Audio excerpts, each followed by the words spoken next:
Hello guys, welcome to my channel. Today in this video I'm going to show you how to fix when you're unable to reset your computer on Windows 11 or Windows 10.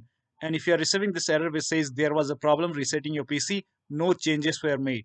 So if you're receiving this error message, then please follow the steps shown in this video. Now before you perform reset, make sure that you create a backup because you will lose all the data on the computer. So create a backup first.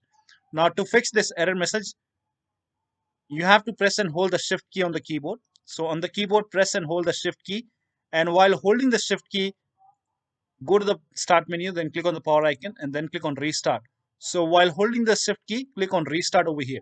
Now, once you click on restart, if you see the option which says restart anyway, so make sure that you click on restart anyway while holding the shift key on the keyboard. So click on restart while holding the shift key.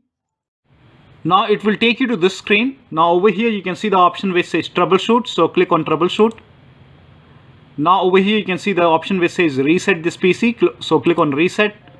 Now over here you can see two options. One is keep my files. The other is remove everything. Once you select the option which says keep my files, it will remove application and settings, but it will keep your personal files. If you select the second option which says remove everything, it will remove all your personal files, application and settings. So you will lose everything over here. So you can select the option which you want